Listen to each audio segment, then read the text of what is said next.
Bismillahirrahmanirrahim. Alhamdulillahilladzi khalaqal mauta wal hayata liyabluwakum ayyukum ahsanu amala wa huwal azizul ghafur. Ashhadu an la ilaha illallah wa ashhadu anna Muhammadan abduhu wa rasuluh wa nusalli wa nusallim ala sayyidina Muhammadin wa ala alihi wa sahbihi ajma'in. Radina billahi rabba wa bil islami dina wa bi Muhammadin nabiyyan wa rasulah. Tuan-tuan dan puan-puan muslimin muslimat yang dirahmati Allah, secara rasminya kita tak mula lagi forum sebab saya dipahamkan pengerusi PM ambil kunci bilik PA system untuk recording dengan RTM. Saya dipahamkan macam tu. Saat lagi bila dah sampai kunci tu dia dah set on, kita akan mulakan. Boleh nah? Jadi saat lagi Ustaz syarat saya kalau dah boleh.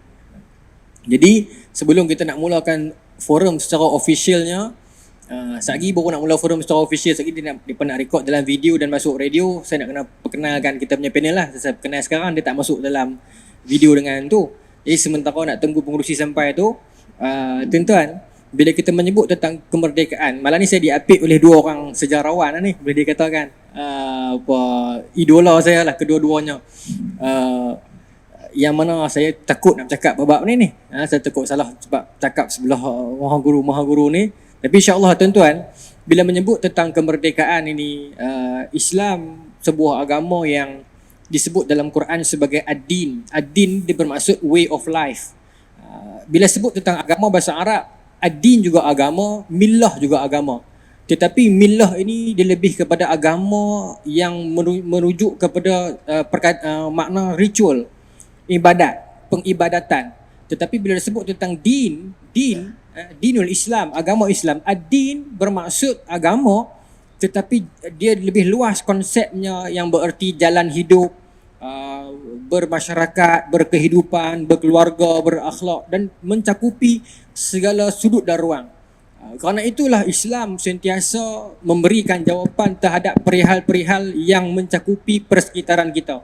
Daripada sebesar-besar benda perihal bab-bab politik dan sebagainya, hinggalah sekecil-kecil benda bab-bab melibatkan rukun-rukun wuduk dan sebagainya. Walaupun dalam tandas, Islam memberikan setiap satu jawapannya. Termasuk dalam konsep kemerdekaan ini, Islam juga menyebutkan tentang, bila menyebutkan tentang konsep kemerdekaan, dalam erti kata Islam, kemerdekaan adalah merdeka daripada min ibadatil ibad ila ibadati rabbil ibad. Kemerdekaan daripada menghambakan diri sesama hamba kepada menghambakan diri kepada Tuhan kepada para hamba Allah Subhanahu Wa Taala. Dalam Islam, bila menyebut tentang kemerdekaan, kita dibacakan, kita didendangkan dengan ayat iza jaa nasrullahi wal fath. Itu ayat kemerdekaan. Bila datang pertolongan Allah dan kebebasan, pertolongan kemerdekaan. Wa ra'aitan sayadkhuluna fi dinillahi afwaja. Kita melihat orang ramai berbondong-bondong akan masuk ke dalam agama Allah. Itu konsep kemerdekaan, ya. Kemudian kata Allah Subhanahu Wa Taala, bila mana kamu melihat manusia itu berbondong-bondong masuk agama Allah, fasabbih bihamdi rabbika wastaghfir. Bertasbih kepada Allah dan beristighfar kepada Allah. Itu konsep kemerdekaan. Hari ini kita telah melepasi usia kemerdekaan setengah abad. Apakah sejauh manakah kita mendalami konsep kemerdekaan ini dan sejauh manakah kita melihat negara kita yang kita sayangi ini menepati apa yang disebutkan dalam Al-Quran tersebut, keselarian itu. Apakah kita hari ini semakin lama semakin mendekati prinsip paksi yang disebutkan, indikator yang disebutkan dalam Quran itu, ataupun semakin jauh sama-samalah kita muhasabahkan, insya-Allah. Tuan-tuan, malam ini sebelum kita bermula, saat lagi saya dapat sini lagi kita mula. Perbincangan kita lebih kepada realiti masyarakat, lebih berfokus pada Pulau Pinang lah.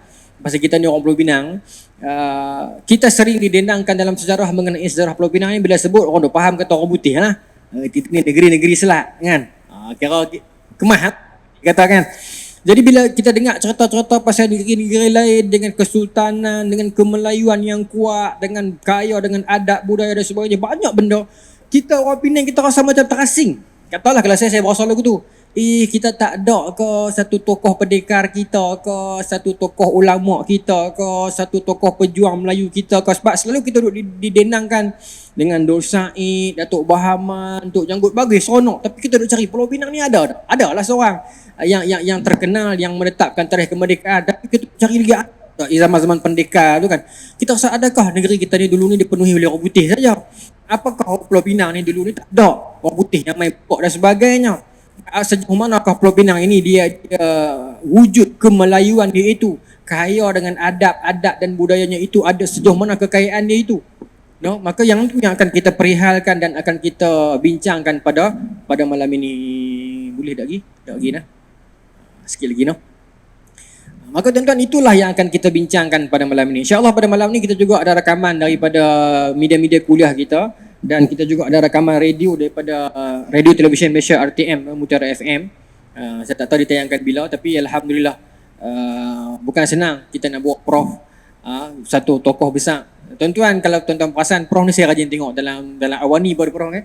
Boleh mula? Masya-Allah, saya boleh mula noh. Okey, nak start balik ni. Tadi keras balik tabik noh. Baik. Bismillahirrahmanirrahim.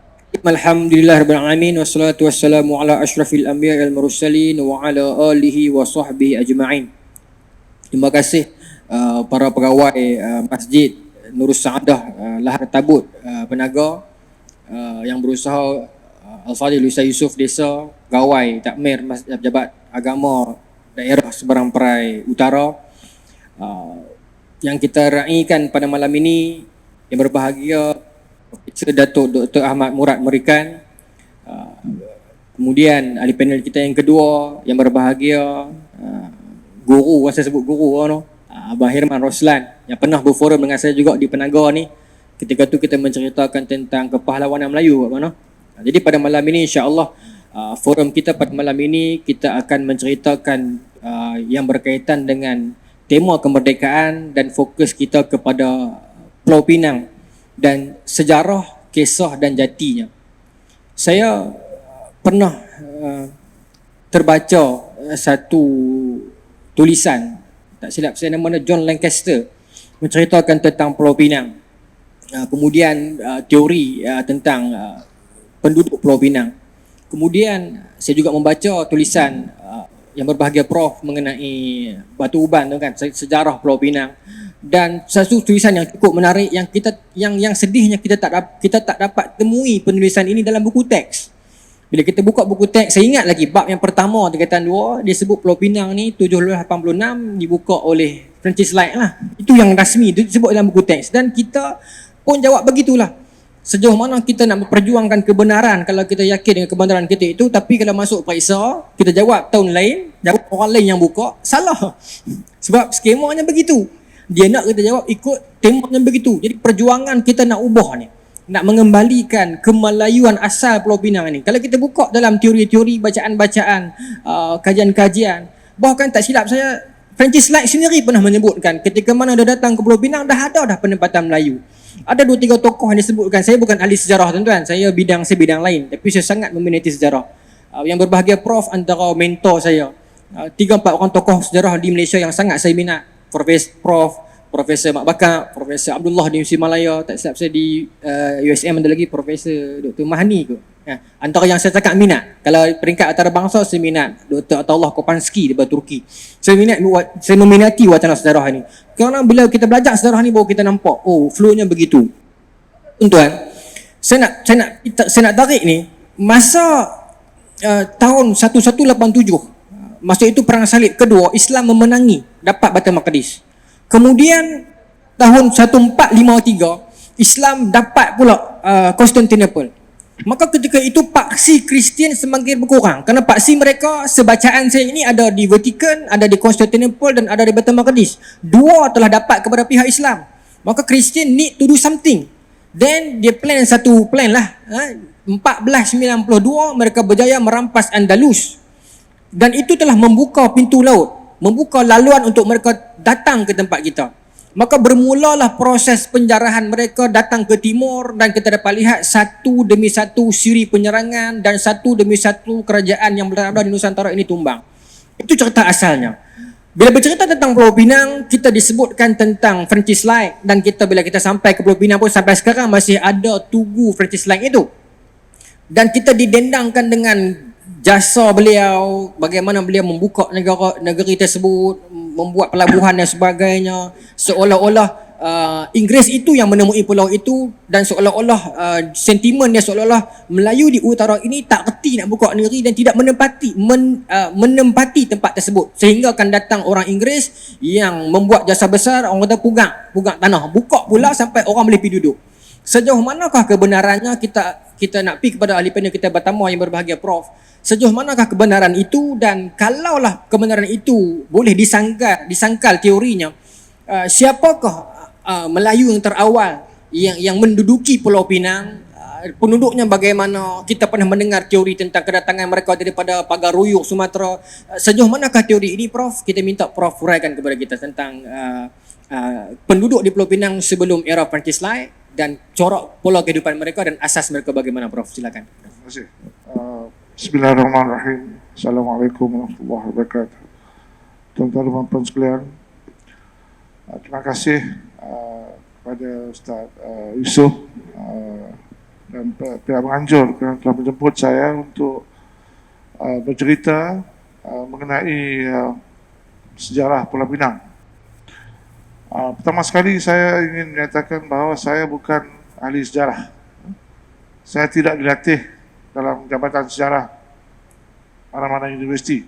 Bukan macam Profesor Mahani, Profesor Kukeki dan sebagainya, ataupun Saudara Herman Ruslan yang dilatih dalam jabatan sejarah Universiti Sains Malaysia. Saya bermain-main dengan sejarah.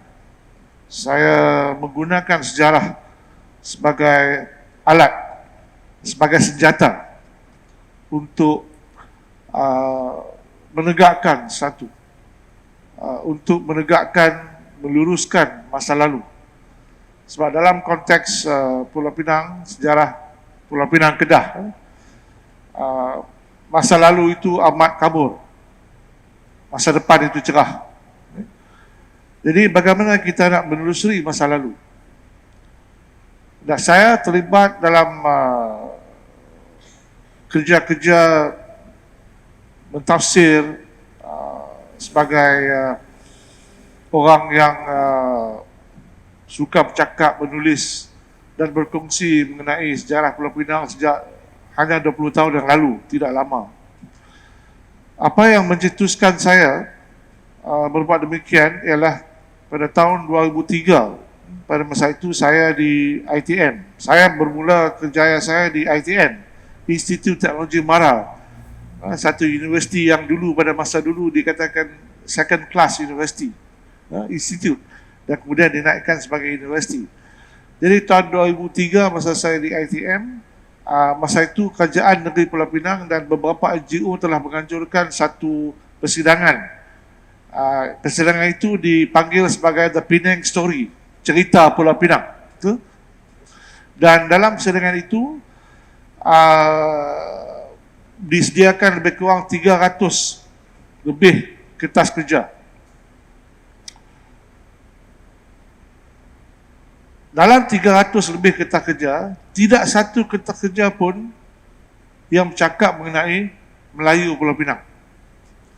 Yang ada adalah kertas kerja mengenai kedatangan kehidupan masyarakat Cina, masyarakat India, masyarakat Serani, kehidupan suku-suku lain. Orang Siam pun ada, perkembangan bandar Georgetown, perdagangan, pembinaan, seni bina dan sebagainya. Tidak ada mengenai Melayu Pulau Pinang. Itu tahun 2003.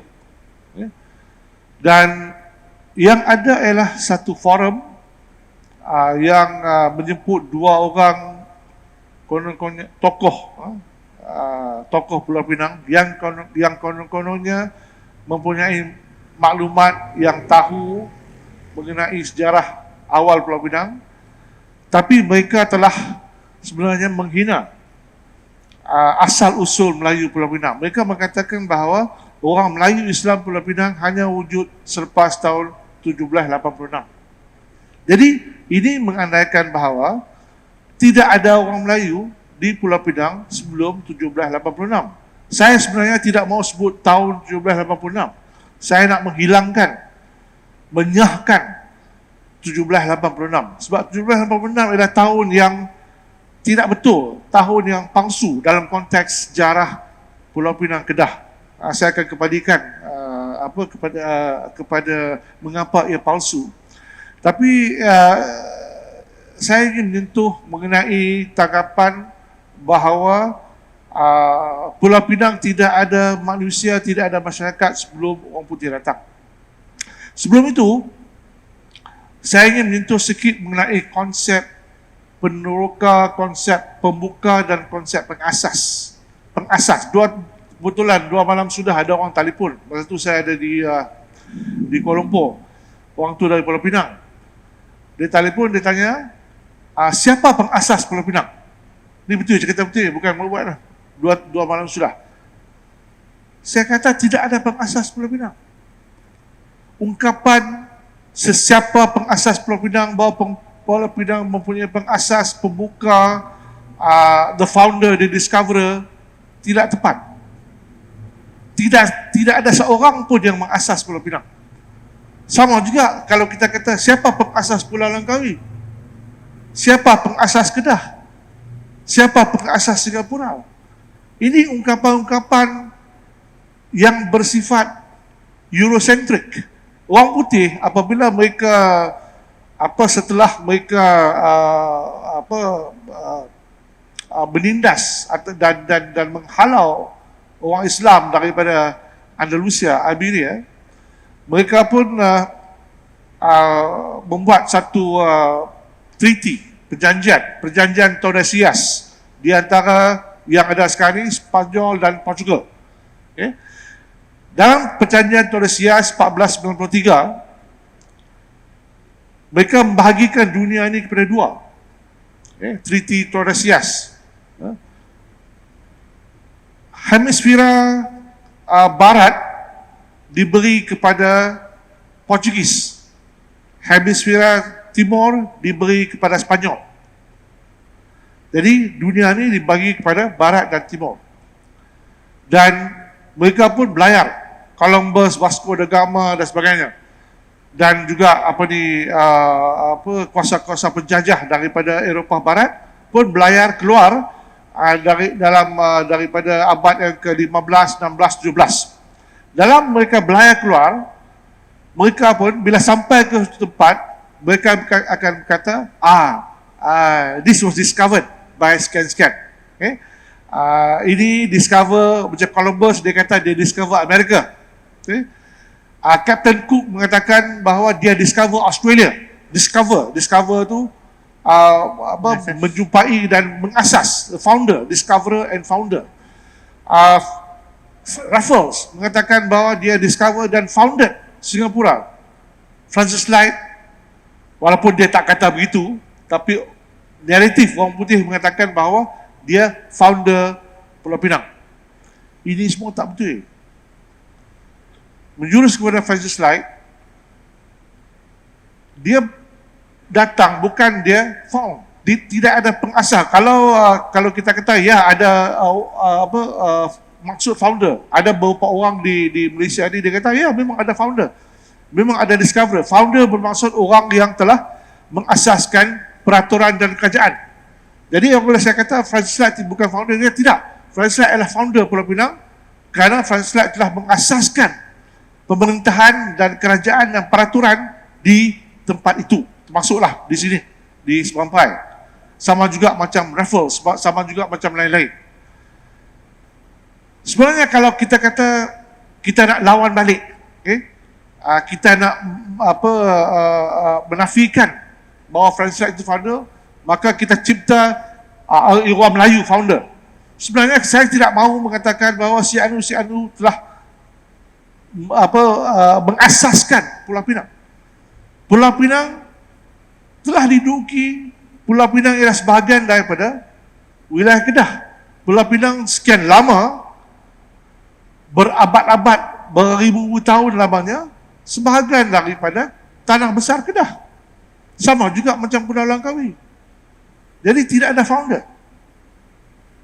Ini menjurus kepada beberapa nama yang dikaitkan. Sebenarnya di Pulau Pinang ni sebelum tahun 1780-an ada beberapa nama orang Melayu Islam yang telah bermastautin di Pulau Pinang. Yang kita tahu. Yang kita tak tahu, mungkin beribu orang lagi telah ada di Pulau Pinang. Sejak abad yang ke-14, 15 ataupun seawalnya. Itu kita tidak tahu. Kita tidak tahu nama mereka, kita tidak tahu asal-usul mereka, kita tidak tahu asal-usul mereka. Tapi yang kita tahu ialah beberapa nama ini. Pertama ialah Datuk Keramat. Datuk Keramat di kalau pergi Tanjung, Datuk Keramat Road, Jalan Datuk Keramat. Datuk Keramat 17.5-17.10. Datuk Keramat dikatakan orang yang awal yang telah menduduki Pulau Pinang. Datuk Keramat dikatakan berasal daripada Aceh. Ada juga yang kata Datuk Keramat berasal daripada India. Namun Datuk Keramat telah berlayar ke Pulau Pinang daripada Kedah. Ini pun istilah saya tak mau sebut istilah datang. Itu semua tak betul. Kadang-kadang orang kata, orang Pulau Pinang ni datang daripada petani, datang daripada Kedah, datang daripada Kepala Patih, semua tak betul. Itu hanya menunjukkan bahawa kita telah memisahkan Pulau Pinang dengan Seberang Perai dan Kedah. Bukan datang. Pulau dan tanah besar ialah saling dikunjungi. Pergi balik kampung dan sebagainya. Hari-hari ada orang pergi balik pada masa itu. Bukan hanya pada masa orang putih, tapi sebelum itu. Pada masa orang putih, bila orang Melayu pergi balik daripada Bagan ke Tanjung, dia kata pirate. Sebab apa? Mereka tidak mahu kedudukan mereka diancam.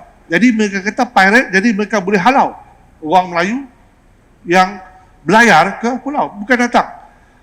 Datuk Keramat dia berasal, kata dia datang, berlayar daripada Kedah, daripada Yan, daripada mana, melalui Sungai Pinang. Sungai Pinang ataupun dulu dikatakan sebagai Teluk Julutung. Di Julutung, kita Julutung di Pulau Pinang kan. So Sungai Pinang. Dan Sungai Pinang tu dia berlayar, sampailah ke kawasan Counter Hall di mana dia bertapa selama beberapa tahun. Datuk Keramat dikatakan ada 2,000 pengikut pada masa itu. Ada catatan mengatakan bahawa Pulau Pinang pada masa itu ada 10,000 orang.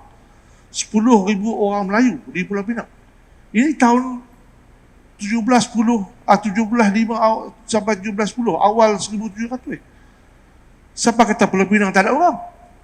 Dan kalau kita tengok, kalau lah ni kita pergi tengok Sungai Pinang, dah cuci sikit, tapi dulu memang hitam.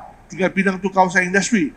Tapi dulu kalau kita tengok postcard Sungai Pinang dalam tahun 1850-an, 60-an, Sungai Pinang tu macam Sungai Thames di London. Dia punya scenery itu macam negeri orang putih. Daripada Kuala Sungai Pinang menghadap ke Bukit Bendera, macam taman, macam taman. Itulah tempat Datuk Keramat. So Datuk Keramat ialah orang yang terawal. Itu pun saya tak mahu sebut terawal dan sebagainya, tapi orang yang awal. 5 orang saya katakan yang sebelum. Sebab tumpuan kajian saya untuk membuktikan bahawa orang Melayu ada di Pulau Pinang, tumpuan sebelum 1780-an. Saya mengutip maklumat-maklumat untuk membuktikan bahawa orang Melayu ada. Satu Datuk Keramat. Cuma saya tidak tahu salah silah Datuk Keramat. Dulu ada seorang daripada USM, nama dia Dr. Hanafi. Dia cerita kat saya, dia sedang mengkaji dan sedang menelusuri dasar Datuk Keramat, tapi dia tak jumpa. Malangnya dia meninggal dunia. Tapi dia khusus, dia minat Datuk Keramat. Itu Datuk Keramat. Dan ada catatan mengatakan bahawa Datuk Keramat ni dia ada adik dia. Adik dia nama Haji Bayan. Haji Bayan. Bayan ni juga banyak dikaitkan dengan sejarah Pulau Pinang. seorang lagi nakoda bayan. Itu pun nanti saya kembali kepada nakoda bayan. Tapi Haji Bayan. Dan juga dalam rekod tercatat nama Maharaja Setia, Datuk Maharaja Setia yang masa tu 1810 masa macam nak claim harta, dia declare bahawa dia keturunan Datuk Keramat. Ini dicatat dalam rekod-rekod British. Itu yang awal Datuk Keramat. Selepas itu 1730-an, ini berdasarkan kepada tahun-tahun yang dicatatkan. Ialah Nakhoda Nan Intan bin Tuanku Patis Nan Sabatang, ataupun Haji Muhammad Saleh. Nakhoda Nan Intan bin Tuanku Patis Nan Sabatang ataupun Haji Muhammad Saleh, yang selalu dikatakan membuka batu uban dan membina masjid batu uban. Dulu masjid itu surau dan sekarang ini menjadi masjid Jamek Batu Uban. Dan tahun yang dicatat ialah 1734. Nakhoda Nan Intan ni bukan hanya dikaitkan dengan batu uban, juga dikaitkan dengan masyarakat di Melaka. Masjid Tengkera juga dikatakan sebagai dibina oleh Nakhoda Nan Intan. Ini saya diberitahu oleh warisnya semasa saya nak menghantar manuskrip saya batu uban ke penerbitan, tapi saya tidak dapat verify, jadi saya tak dalam sebagai footnote. Dan saya pergi ke Melaka, Tengkera, namun mereka tidak mahu bekerjasama dengan saya. Mereka seolah-olah tidak mahu mendengar nama Nakhoda Nan Intan. Ini juga masalah-masalah berkaji. Kadang-kadang kena hina, kena hedik, kena hamun, macam-macam lah. Orang tak suka kita sebab kita banyak nak korek benda. Dan Nakhoda Nan Intan juga dikatakan sebagai pendakwah yang bertempat di Batu Bara. Dia pada tahun 1730-an ulang-alik daripada Batu Bara ke Kuala Kedah, Kuala Muda dan Melaka. Dan kemudiannya Nakhoda Nan Intan bukan datang daripada Payakumbuh, tidak. Sebab daripada Payakumbuh dia pergi ke Batu Bara. Batu Bara dia ulang-alik, dia berdagang, melusi Selat Melaka dan sebagainya. Akhirnya Sultan Kedah telah memberi tanah 50 ekar kepada Nakhoda Nan Intan yang ni sekarang ni yang dinamakan Batu Uban. Dan Batu Uban sebenarnya bukan kampung yang kita nampak sekarang ini. Sekarang ni Batu Uban nampak macam setingkat. Dulu tahun 2008 saya ingat lagi, masa tu developer telah buat signage untuk bangunkan Batu Uban. Masa tu je saya telah tulis surat terbuka dan hantar kepada semua paper yang terbit, Utusan Berita Harian, Harakah, Straits Times dan beberapa portal lagi yang terbit surat itu mengatakan bahawa mengapa kita jangan sentuh Batu Uban. Kalau Batu Uban dibunuh, maka matilah sejarah Melayu Pulau Pinang. Dan pada masa itu seolah-olah Batu Uban ni tempat yang pertama. Tidak, yang saya katakan tadi ialah Sungai Pinang, Datuk Keramat, Sungai Pinang. Tapi Batu Uban merupakan satu tempat yang istimewa. Sebab Batu Uban merupakan bukan hanya kampung, dia bukan kampung. Ini juga satu tanggapan salah. Batu Uban ialah pekan dan pelabuhan yang pertama di Pulau Pinang. 30-an, 40-an, 50-an, ia merupakan pekan dan pelabuhan. Pekan mengapa? Saya kata pekan, saya jumpa satu peta, sketch map dalam Arkib Negara. Peta itu 1763 yang menulis dua tempat. Satu ialah a watering place, tempat yang banyak air. Satu lagi, a town was here. So kalau kita tengok peta tu betul-betul, the watering place tu merujuk kepada Batu Ferigi. Kan Batu Ferigi ada banyak waterfall tepi laut tu. Itu sebab orang putih Belemai di Pulau Pinang, dia ambil supply air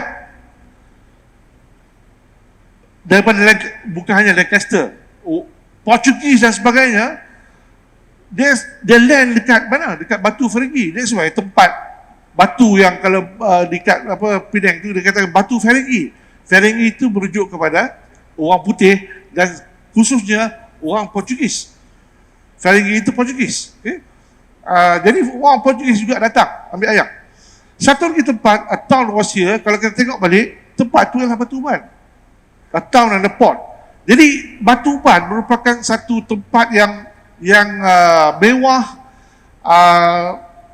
hari-hari ada perayaan lah. Sebab Batu Uban merupakan tempat pertemuan di antara orang Melayu dan juga orang Arab dan orang India sebagai pelabuhan. Ini salah bagiannya tok saya duk cerita. Tok saya orang Batu Uban, bukan tok saya orang di beranak di Pulau Pinang, pergi duduk di Terong, Kuala Kangsar, balik main Pulau Pinang, jadi duk cerita mengenai Batu Uban. Maksudnya Batu Uban dulu dia, yalah, orang Arab dia minum kopi dengan lada, dengan macam-macam lah, kan? Macam-macam majlis. Jadi mewah, tempat tu mewah. Jadi Nagoda dan Intan mempunyai silsilah. Di sini pun ada keturunan Nagoda dan Intan, Encik Azim, dan diberi tanah dan masjid, dan dia keturunan dia bersebenda dengan Al-Makawi. Al-Makawi ini seorang pendakwah yang datang daripada Makkah. Dia pergi ke Langkawi, dan daripada Langkawi dia pergi ke Pulau Pinang. Dia berkahwin dengan cucu Nagoda dan Intan. Keturunan Al-Makawi ini 3 kubur ada di belakang USN. Di belakang USN ada 10 kubur, 3 daripada keturunan Al-Makawi. Jadi selepas itu ialah Nagoda Ismail ataupun Nagoda kecil ataupun Ismail. Nagoda kecil Ismail ni dia tempat dia di Jelutong. Jelutong, kalau kita tengok topografi dia, Batu Uban dekat dengan Jelutong, berjalan dia 2 minit, 20 minit bersampai, atau tak sampai 20 minit sampai Jelutong. Jadi tempat macam Sungai Pinang, Jelutong, Batu Uban tu satu deretan sampai ke Tanjung. Di Jelutong banyak orang daripada Minangkabau. Jadi Nagoda Intan dan Nagoda kecil ni mereka berasal daripada kampung Bodi, Payakumbuh, Sumatera Barat. Okay? Dia mereka datang. Dan kemudian tahun yang satu lagi dicatat adalah tahun 1749, di mana Datuk Jenatun datang, bukan datang begitu saja, tapi berpusat di Batu Bara, berasal daripada Pagaruyung, berpindah ke Payakumbuh, Kampung Budi, dan saya pergi di Kampung Budi, Payakumbuh banyak kali cari silsilah apa semua, dan bertemu dengan keturunan Nagoda dan Intan dan isteri Datuk Jenatun. Dan kemudian Datuk Jenatun pun pergi ke Batu Bara. Datuk Jenatun ni ialah dia di Batu Bara dikenali sebagai Jenan, Jenan. Dan saya pun duk fikir banyak kali juga, macam mana my Jenatun ni nama di Batu Bara Jenan. Saya di Batu Bara ada beratus-ratus ribu keturunan dia. Saya tahu semua. Bukanlah semua ribu lah, tapi ada yang saya tahu lah. Mereka memanggil tokoh ini sebagai Jenan. Dia kahwin tiga kali. Satu di Payakumbuh, yang kedua orang Batu Bara, yang ketiga orang Pulau Pinang. Tapi di Pulau Pinang, dalam beberapa catatan, salah satunya adalah catatan buku mencari bakor oleh Aziz Ishak, dulu Menteri Pertanian yang pertama yang ditangkap oleh Tengku. Dia keturunan Jenatun. Dia kata dia tulis sebagai Datuk Jenatun. Dan di USM pun kalau kita tengok ada satu tempat Anjung Jenatun, Janatun, Jannah. Tapi apabila saya kaji lagi, di Pulau Pinang ni ada banyak tokoh Cina, Tok Pekong, kan? Yang ada patung pakai songkok dan sebagainya, banyak tempat. Jadi Jenatun ni ialah derivation daripada Natun Kok. Jenatun. Jadi Jenatun ni daripada panggilan orang Cina. Kong ni Tok Kok. Sebab dalam tahun Jenatun ni dia meninggal dunia 1789. 1789 dia meninggal dunia. Kubur dia ada di belakang Minden, kubur panjang 10 kaki. Kubur dia 10 kaki, isteri dia yang Filipina 10 kaki, anak dia meninggal awal pun 10 kaki. Yang lain-lain itu kubur biasa, kubur Datuk Setia sebenarnya kubur biasa. Dan China duk minta duk minta ubat. Dia macam kamat yang orang boleh minta berubat lah. Sebab China percaya bahawa Janatun ni dia menakluki Pulau Pinang, disebut oleh orang Cina pada saya, secara gaib. Itu cerita daripada keturunan Cina, yang mana keturunan dia mengenali, ini abad yang ini tahun 1790-an atau 1800, mengenali makam Datuk Janatun. Dan dalam tahun 1960-an 70-an, kubur Janatun di belakang Minden ni mereka pergi minta nombor rekod lah kan? Tapi sekarang ni dah ada pagar semua. Itu Datuk Janatun. Datuk Janatun pergi balik dia menolong Sultan Muhammad Jiwa, Zainal Azrin Shah kedua, berperang dengan dia kalah dengan Raja Nambang kan. Nambang berperang dengan membantu Sultan untuk berperang, kalah dengan Aceh. Bugis. Dan Sultan telah memberi tanah 100 hektar yang sekarang ni kawasan Minden, Bukit Gelugok dan Sungai Gelugok. Itu kawasan itu termasuk Brown Garden maksudnya. Dan Datuk Janatun masa dia belayang tu, dia bukan dia mula-mula daripada Batubara dia pergi ke Tanjung, lepas tu dia pergi ke Kuala Kedah, dia masuk Sungai Korok dan pergi balik at last settle di Tanjung. Mula-mula di Tanjung, kemudian di kawasan Minden. Di situ dia tanam tebu dan sebagainya. Datuk Janatun diikuti oleh Datuk Setia, adik ipar Datuk Janatun daripada isteri yang dikahwini di Payakumbuh. Dan Datuk Janatun bila dia orang datang daripada pelabuhan Batubara, dia dengan 2 skuna, 90 orang Batak.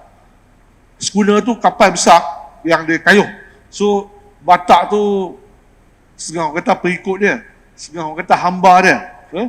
Tapi kalau kita baca sejarah balik, orang Batak ni di kalangan suku-suku di Sumatera, dia hanya takut pada orang Minangkabau. So dia akan ikut apa orang Minangkabau cakap.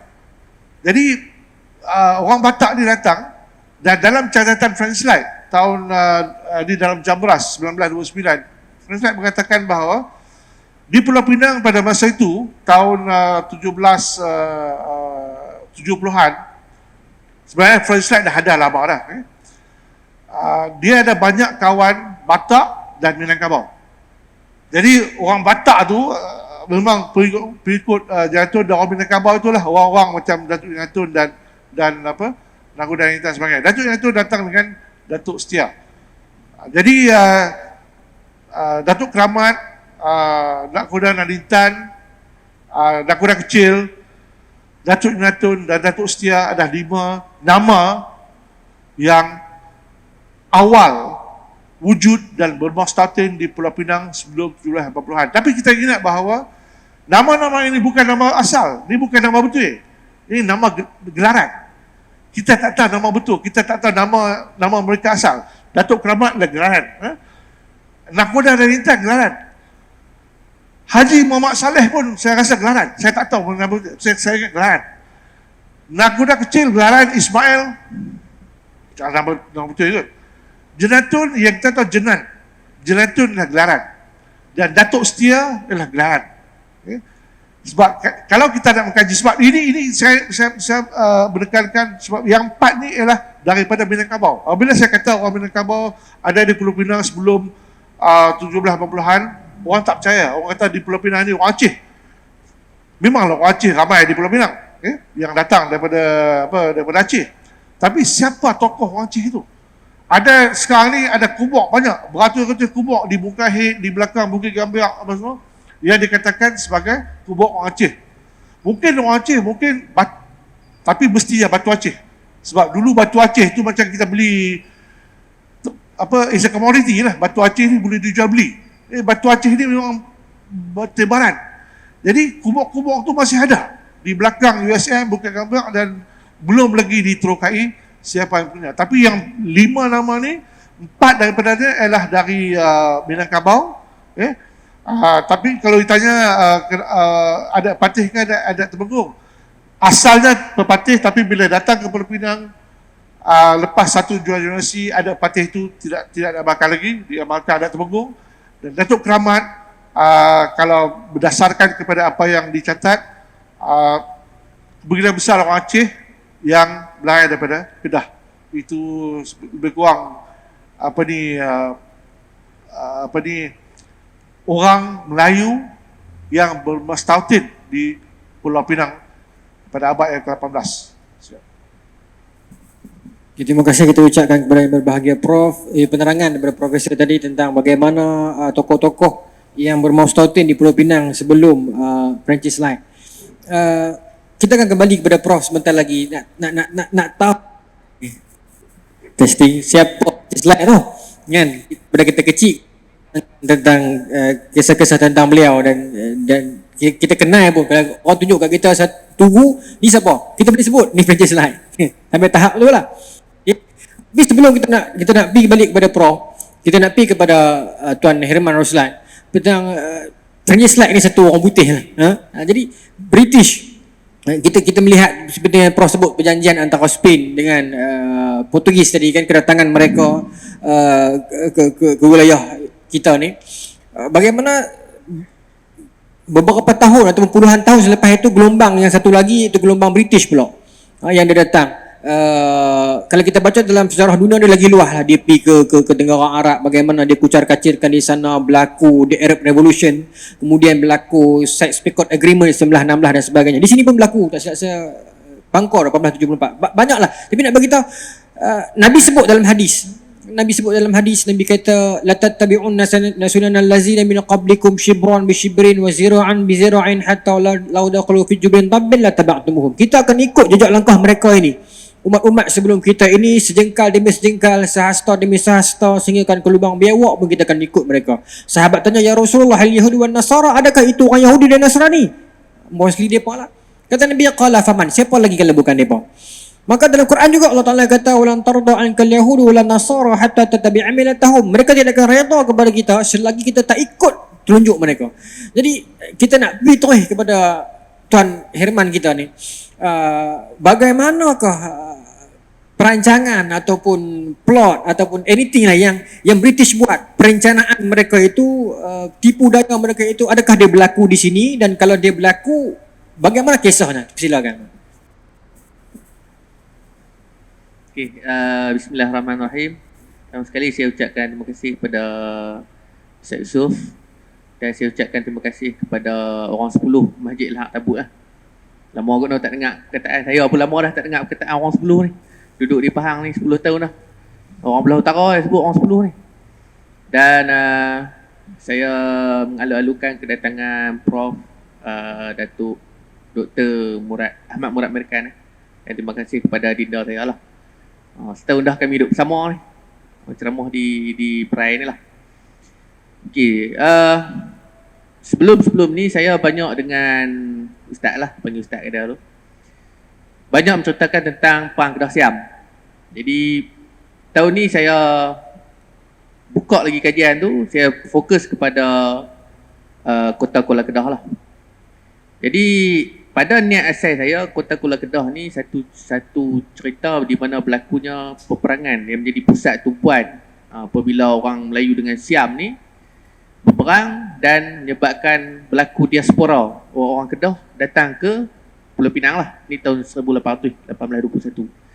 Yang menyebabkan hari ni banyaklah tempat-tempat di Seberang Perai ni yang ada nama-nama tu bersempena dengan di Kedah, kampung-kampung di Kedah lah. Dan salah satunya pun ada nama kampung Setui. Daripada orang Setui tu dia mai ke sini akibat peperangan. Okey. Jadi tadi Prof ada sebutlah berkenaan dengan macam mana orang Melayu di Pulau Pinang ni, sejarah dia dan sebagainya. Dan saya berminat dengan apa yang Prof sebut tentang peperangan peperangan di antara Sultan Muhammad Jiwa Zainal Adlin 2 dengan Bugis. Okey. Sebelum saya nak main sini, seminggu sebelum, saya habis masa saya 18 jam. Saya duk baca 5 buku, bro. Saya duk buat comparison studies lah dia panggil. Kita bandingkan teks. Jadi saya baca Boni, saya baca Winstead, Not History of Kedah. Lepas tu saya baca Tufat An-Nafis. Tufat An-Nafis ni kitab Bugis lah. Bagi orang-orang Bugis ni, dia akan pegang Tufat An-Nafis. Jadi bila saya banding ketiga-tiga kitab ni, baca 18 jam. 18 jam tu kita baca tak, pergi tidur apa, lepas tu baca pula, mandi apa, 18 jam lah. Jadi yang pertama, bila kita baca Not History of Kedah yang ditulis oleh R.O. Winstead. R.O. Winstead ni seorang tokoh orientalis yang sangat dia suka betul, dia sangat suka pendeja sejarah Kedah. Dia cukup tak suka Kedah ni, tak tahu pasal apa. Dan pada pendapat saya, ketika orientalis itu zaman Winstead ni naik, dia tengah duk sibuk naik Melaka. Sebab Melaka ni adalah satu center kepada orientalis untuk menyebarkan idea-idea mereka supaya mereka boleh kawal orang Melayu. Jadi kita ni orang Kedah, orang Pulau Pinang, orang Perlis, orang mana pun kita akan bersembang pasal Melaka. Padahal kita ni tak ada sejarah sendiri kan, macam Prof kata.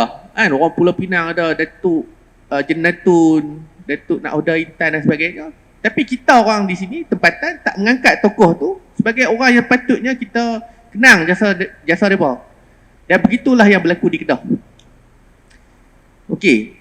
Jadi bila saya baca R.O. Winstead, dulu saya dah baca dah dulu. Saya baca sekali apabila saya mencari tentang siapakah Raja Bersiung. Rupanya Winstead ni dia baca Hikayat Merung Mawasa dan dia tolak Hikayat Merung Mawasa ni. Dia kata Hikayat Merung Mawasa ni muhur, tak boleh pakai. Tetapi di dalam Not History of Kedah tu, dia menyusun nama-nama Sultan Kedah tu sebiji dalam merung. Dia kata hak aku betul, hak merung ni salah. Hampa jangan pakai hak Melayu, hak Melayu tak betul. Tu penipuan yang pertama lah. Jadi main masuk ke zaman Bugis ni, saya baca Tufat Nafis. Prof, sebiji Prof. Hak apa yang ditulis dalam Tufat Nafis diambil oleh Winstead tetapi tidak dinyatakan sumber. Jadi Winstead dia copy balik Tufat Nafis tu, dia kata hak dia betul. Tufat Nafis apa jangan pakai. Tufat Nafis ditulis 94 tahun selepas berlakunya selepas matinya Raja Ali Haji. 94 tahun. Jadi pertikaian yang diangkat ialah apa orang kata apa, Prof? Kita duduk sembang tu ni. Dia macam menentang pendapat tu. Saya tak ingat dah perkataan Inggeris tu. Dia kata 94 tahun tu tak boleh pakai. Pasal Raja Ali Haji tak hidup zaman tu. Dah tu Winstead baca tak mana? Not History of Kedah ditulis 1936. Hak kita baca Fajar Bakti tahun 82, hak terbit Fajar Bakti. Virginia Matheson, orang yang mengkaji Tufat Nafis. Lo nak pakai apa? Sebab itu kita duk percaya kata semua benda ni orang putih yang start. Pasal penipuan dalam sejarah yang berlaku tu halus. Dua perkataan dia, 94 tahun. Orang Melayu? Ya tuan. Saya British, I'm a Malay servant. Kita yang meletakkan kat situ. Tahap tu pasal kita tak mengkaji. Kita rasa sejarah kita ni macam tak ada apa. Selama 94 tahun juga, sejarah kita semua pergi ke Melaka. Selama tu tempoh tu, semua duk tengok Melaka. Saya pun cerita pada sekolah macam Prof apa semua duk cerita. Saya pada sekolah saya minat sejarah Melaka. Punya pulun lah baca hantuh. Bila tengok cerita hantuh hak Piramli warna color kan. Sedih lah bila dia duduk syair apa. Sedihnya lah. Padahal cerita di Kedah dan Pulau Pinang ni ada lagi satu cerita yang sangat menyayat hati. Saya cerita dah banyak lah. Pasal Perang Kedah Siam. Selalu dengan Ustaz Nurjah. Jadi yang penipuan yang berlaku di dalam cerita Tufat Nafis dan Not History of Kedah ni, yang kemudiannya dikut oleh Arbuni, Prof. So dia kata Francis Light mula-mula sebelum dia mai ke Pulau Pinang, dia nakkan Pulau Pinang tu, Sultan Kedah bersetuju untuk memajak Kuala Kedah. Kuala Kedah dan seluruh pesisir pantai Kedah kepada Perancis Silat dengan syarat British menolong Kedah menghalau orang-orang Bugis. Jadi ada cerita yang panjang lah, gaduh apa semua. Kalau kita baca dalam Andaya The Rule of Anak Raja, kemudian kita baca Prof. Isa Osman, politik tradisional di Kedah. Semasa tempoh 1771 tu, ketika Perancis Silat duk sibuk nak ambil ni, Sultan Muhammad Jiwa telah menghantar surat kepada Gubernur India, Warren Hastings, memohon supaya bantuan dihantar kepada India. Jadi masa tu dia hantar Mace dan Krakow untuk berbincang lah. Jadi 1772, perang tu habis. Kedah dengan Bugis ni dah tamat dah perang, dah tak ada apa. Dan Mace ketika sampai di Kedah, umur dia masa tu 16 tahun. Anak murid kepada Arboni ni, bekas Datuk Bandaraya Johor Bahru, Datuk Naim nama dia. Saya duk tanya, Arboni ni orang putih? Dia kata ada, India. Saya pun terkejut. Oh, India tulis sejarah Kedah, tempoh betul duk kepala tilang. Betul. 1772, bila Krakow mai, perkataan pertama bila dia mai ke Kedah, dia kata orang Kedah, orang Melayu ni tak erti berperang. Pasal bila dia lalu nak ke Perlis, dia nampak 300 senjata masket duduk dalam payau. Masa dia mula-mula main, dia kata orang Melayu tak erti apa dia dah. Tak erti berperang. Padahal kita ni orang Kedah, orang Bugis ni baru habis berperang. Baru sangat habis. Tak ada nak kutip apa tu. Itu penipuan yang pertama lah. Jadi kita pun duk baca, tekuk orang Melayu sampai tak erti nak perang, senjata api tak boleh guna. Itu hat 300 tu siapa punya?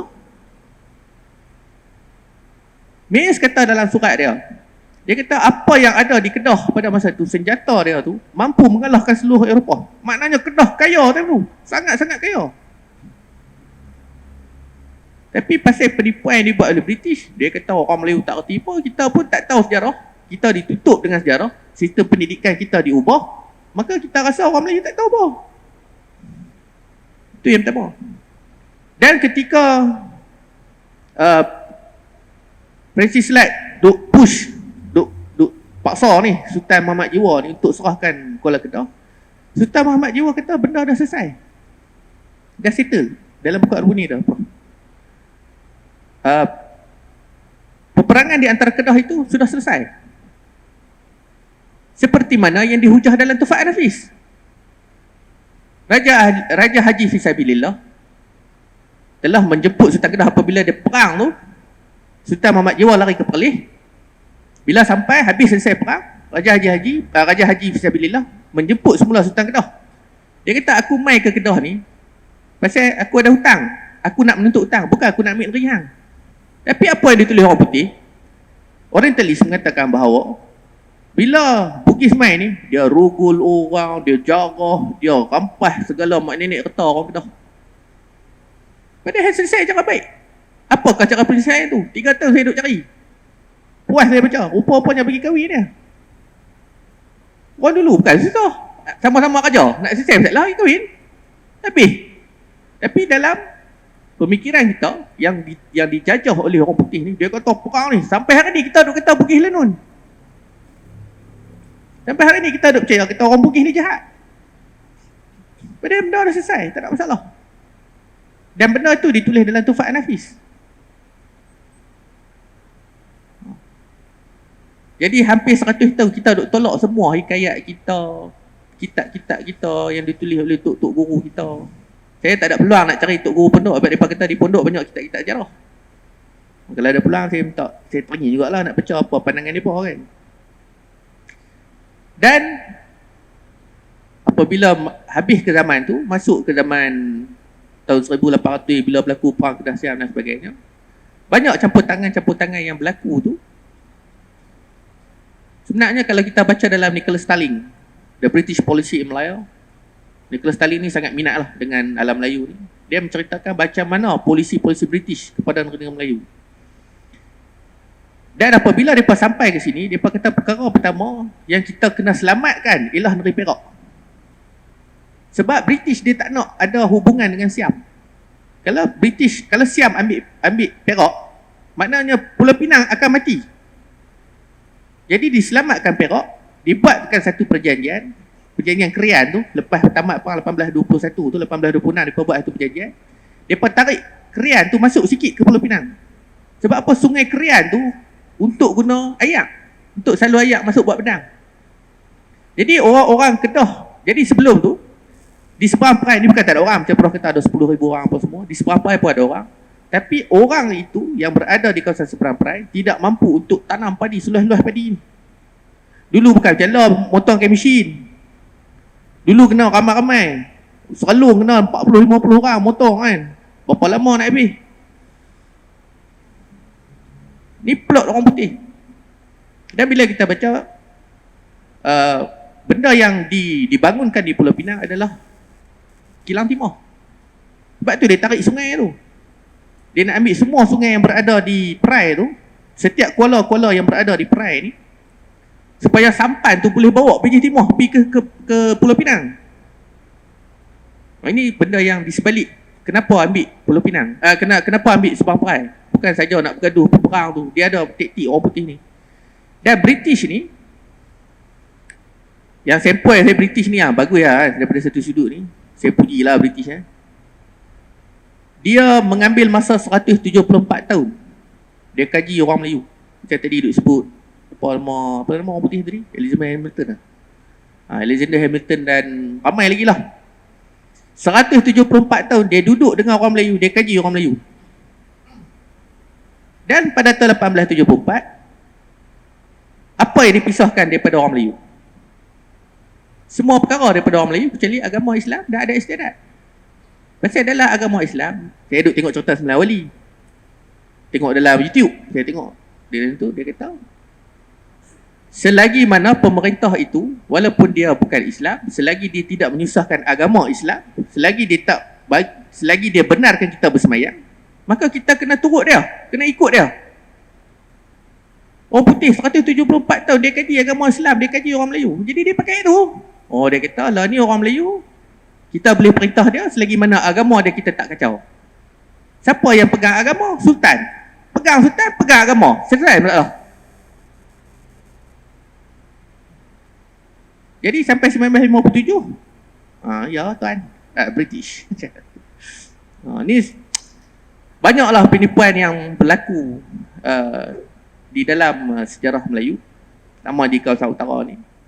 Tetapi tidak disedari lah kot, no. Sebab macam Prof sebut, saya ambil bidang sejarah dan saya pun tak berani nak cakap banyak kot kan. Bukan saya nak ni, saya tak boleh, level saya ni tak boleh lagi kan. Level saya ni tak boleh kita nak macam Prof tak Prof. Macam level saya ni saya tak boleh nak entam sangat kan. Sebab saya duduk mengaji. Tapi daripada apa yang saya faham, di Malaysia sejarah ni terlalu bergantung kepada rekod, primer rekod. Memang metodologi sejarah ialah sumber primer.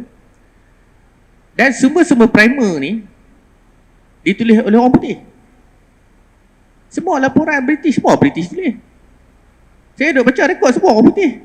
W.S. Corey, James Lowe, semua orang putih. Jadi bila orang putih tulis, kita ni duk terus pemikiran dia. Dia dah didik kita. Dia kata hikayat Merum muhung, Atufat Nafi muhung, hikayat Syok muhung. Semua tak boleh pakai, dia kata. Semua tak ada tarikh. Jadi buat apa? Apa pegang? Orang Melayu tak boleh pegang benda tu. Metodologi sejarah ialah memegang kepada tarikh. First, kena pegang primer, and then kita pegang tarikh, dan kita pegang siapakah yang menulis kitab tersebut. Tak ada nama, tak boleh pakai. Ini metode sejarah. Jadi kita tolak. Sebab tu kitab-kitab yang ditulis oleh ulama-ulama yang berada di pondok kadang-kadang kita tolak. Pasal dia tak ada tarikh. Kitab Syekh Daud Al-Fatani, cerita pasal tarikh Fatani, dia tak ada tarikh. Dan figure orang disebut apa nama pertama tu, orang Bugis tu, Saifuddin saya tak ingat dah. Saya tak ingat nama yang disebut tu. Tidak ada tarikh, tak sebut. Tapi dia cerita tentang sejarah Sriwijaya dan sebagainya. Tapi disebabkan metodologi sejarah mementingkan kepada tarikh dan nama penulis, maka kita tolak tarikh Fatani. Jarang orang pakai tarikh Fatani sebagai satu rujukan untuk melihat kepada Fatani. Tapi yang ditulis itu Syekh Daud Al-Fatani, orang yang ada sangkut paut pula dengan Sultan Abdul Hamid. Boleh? Salah lah, tengok orang. Risau kot kita pun. Jadi tuan-tuan, penipuan yang berlaku di dalam sejarah Melayu ni sangat halus lah. Saya ambil masa 18 jam, baru 2 tahun tu. 1721, 1722, 2 tahun punya sejarah, ambil masa sehari. Nak tengok. Dan dalam cerita berkaitan dia dengan Pulau Pinang ni, banyaknya bila disebut, pada zaman Perang Kedah Siam lah, selalulah dia duk cerita. Macam mana Panglima Mawar daripada Tanjung. Disebut lah Tanjung Penaga. Tanjung Penaga Pulau Pinang. Tanjung ke sama beza? Tanjung Penaga. Disebut Panglima Mawar ni bersama dengan 10 orang pahlawan Pulau Pinang mai bersama-sama dengan pahlawan Kedah berhimpun di Mata Matahari, kemudian menyerang Kedah. Ni ada sebut Panglima Mawar. Dan saya ada baca buku The Glimpse of Malaya. The Glimpse of Malaya kot, tak salah saya. Cerita, saya tak ingat nama penulis tu, tapi dia cerita pasal Thomas lah. Saya ada tulis kat Facebook. Dia kata Thomas ni masa dia nak pergi ke Georgetown, dia melalui Sungai Nibung.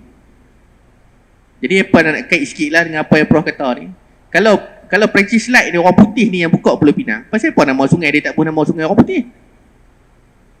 Benda simple lah. Macam Prof sebut tadi, sungai apa tadi Prof? Sungai Pinang. Pasal apa dia tak ubah nama pergi bubuh Sungai George ke, Sungai John ke? Nak menunjukkan kata dia yang buka. Bukit Timur. Saya baca dalam The Chinese Capitan in Malaya. Bila mereka tembak Maria nak bersih hutan tu, kawasan tu rupanya kawasan Bukit Timur. Dalam map semua tulis nama Bukit Timur. Daripada zaman Perancis Light sampai sekarang pun nama Bukit Timur. Pasal apa dia tak buat nama Bukit Floyd? Oh. Pasal apa dia tak buat nama Bukit Stephen? Kalau dia yang buka. Tapi kita tak sedar. Macam Jelutung, macam Prof sebut 1705 bro, nama tempat nama Jelutung. Takkan orang putih ada nama Jelutung? This is Jelutung. Kan? Secara logik akal je orang Melayu dah ada. Tapi kita ni, kita rasa macam tak apa. Orang putih kita, orang putih Francis Graham dalam satu buku perihal orang Melayu, dia kata orang Melayu ni ada 2 benda yang selalu dia bawa, amok dengan tak apa. Tak apa ambil kesut. Orang putih dia kaji kita 174 tahun dia kaji kita. Dan sampai lah kalau kita sembang pasal masuk gelap pula cara untuk memerintah orang Melayu ni pakai hak tak apa tu. 3 perkara jangan pegang agama Islam, 3 perkara jangan sentuh agama Islam, raja-raja Melayu. Lepas tu jangan menyusahkan dia daripada segi materialism. Siapa nak jadi pemerintah, merintah lah. Hampa jangan kacau 3 ni. Orang Melayu takkan bangun menentang. Hamailah cukai tak mana pun. Hamailah GST ke, SST ke. Dan baru ni saya bincang sebelum saya nak ni. Kalau biasa baca buku konsep wira dalam Alam Melayu yang ditulis oleh Syarudin Ma'ruf, seorang profesor daripada Singapura. Dia kata penentangan yang dibuat oleh pahlawan-pahlawan Melayu, Datuk Bahaman, Datuk Marajalela dan sebagainya, disebabkan materialism lah, disebabkan cukai yang ditarik oleh British. Saya nak tanya tuan-tuan, kita kena GST dengan SST, ada tak kita pergi tikam orang? Benda mudah je. Dia mesti ada sebab lain yang menyebabkan mereka ni pergi lawan orang putih. Pasal orang Melayu ni, kau setakat kena tarik cukai. Pasal kita ni, selalu kita duk kata, orang tua duk kata, apa ada depan mata aku makan, apa ada di belakang aku ambil, kan? Apa ada di mulut aku telan. Orang Melayu mudah lah. Tapi takkan pasal cukai nak pergi dah berperang. Jadi benda-benda macam ni, dia ada plot twist yang dibuat oleh orang putih untuk memburuk-burukkan orang Melayu, untuk menggambarkan bahawa mereka ni adalah pemberontak. Orang tu yang buku teks siapa duk pakai pemberontak dan sebagainya, dan kita pun percaya. Saya pun percaya lah dulu sebab zaman saya. Duk kata lah mereka pemberontak. Oh, mereka ni jahat. Nampak betapa halusnya orang putih ni dalam memanipulasi sejarah. Dan lama-lama sejarah tu apabila kita sendiri tidak memegang kepada sejarah, tuan kita tu tak mana. Orang duk sibuk di dalam seminggu dua ni Prof, pasal ketuanan Melayu. Tuan apa sejarah apa tak tahu. Boleh cerita tok nenek kita? Boleh cerita? Siapa boleh cerita tok nenek dia pahlawan? Tak boleh cerita. Tuan tak mana? Apakah maksud ketuanan? Cuba tanya Cina. You tahu ke you punya sejarah? Tahu. Dia boleh buka galeri apa? Di Pulau Pinang je banyak galeri dia buka. Di Johor dan di mana-mana tempat pun dia ada galeri. Dan dia kata saya tuan. Pasal saya tahu keturunan saya. Saya tahu saya main daripada mana. Tapi kita orang Melayu, kita duduk ketuanan asal sebab politik. Itu saja. Dan kita pun tak tahu, aku ni syukur ke aku ni tuan. Jadi bila kita hilang jati diri, kita tak faham sejarah, kita tak tahu apa yang berlaku di dalam penipuan-penipuan yang halus-halus itu tadi ni, maka kita ni tuan di mulut, di hati hamba. Orang Melayu ni bersifat hamba. Ya tak apa. Tuan apa lagu tu? Ya tak apa. Tuan mana ada lagu tu? Tuan buka dada berjalan. Ni dengan Cina. Ya tak apa. Cina tekak kau jual mahal sikit. Tak apa. Oh kalangan orang Melayu, hang jual mahal sungguh. Minta kurang tak mau. Memang Cina apa ni? Tak ni. Tuan apa aku tu? Itu inilah yang berlaku kepada kita hari ni bila kita tak faham sejarah. Wallahualam bisawab. Saya cerita dia pelari politik kok. Serah Ustaz. Terima kasih ucap kepada Tuan Herman Roslan di atas penceritaan huraian tadi, cukup menarik dah. Dia satu saya tertarik, saya tersentuh dengan ayat apa Tuan di mulut di hati hamba tu. Sentak betul lah. Dia menusuk betul sungguh. Tuan muslimin muslimat yang dirahmati Allah sekalian, saya terus nak berbalik kepada yang berbahagia Prof. Kita dah cerita tadi tentang bagaimana penipuan British yang mereka lakukan, penukaran sejarah dan sebagainya. Saya pernah dengar satu kata-kata, saya tak pasti dia berasal apa, pemilik asal kata-kata ni, tapi saya dengar kata-kata ni daripada Profesor Mak Bakar Musim Malaya. Tapi saya tak tahulah siapa pemilik sebenar kata-kata ni. Dia katakan sejarah ditulis oleh orang menang. Jadi mungkin begitulah yang British buat dan sebagainya. Tapi kita nak pergi kenal dengan lebih teliti lagi. Kalau kita baca dalam sejarah Asia Barat, kita kenal nama T.E. Lawrence, Lawrence of Arabia, yang mengucar-kacirkan Arab dan sebagainya. Dan tokoh yang bukan satu orang lelaki yang disebut-sebut di Pulau Pinang ni, Francis Light. Saya terus pergi kepada Prof. Boleh tak Prof ceritakan kepada kita para jemaah ni, siapakah dia sebenarnya? Adakah dia tu satu orang businessman biasa ataupun satu orang ejen British ataupun bagaimana? Silakan Prof. Ya, terima kasih.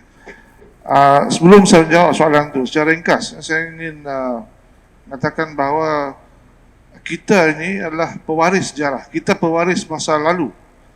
Dan sejarah amatlah satu yang mencengkam kita. Sejarah adalah elemen penjajah yang menjajah pemikiran, budaya dan pandangan alam kita. Jadi ini menunjukkan bahawa sejarah itu penting. Bukan hanya penting, tapi critical. Sebab jikalau kita tidak tahu sejarah, kita tidak akan tahu di mana kita nak pergi. Jikalau tanggapan masa lalu itu cetek, maka identiti kita akan lemah. Macam pokok yang tinggi merindang, akarnya akan menjalar ke dalam. Pokoknya yang tidak stabil, akarnya cetek. Jadi sama juga dengan orang Melayu. Orang Melayu di Malaysia ni umumnya hanya tahu mungkin 2-3 generasi yang lalu. Dan umumnya orang Melayu yang kita tahu hanya mungkin tahu sejarah Melayu sampai ke zaman Melaka. Ini masa zaman saya sekolah dulu, kita pun berbincang di tahun 70-an.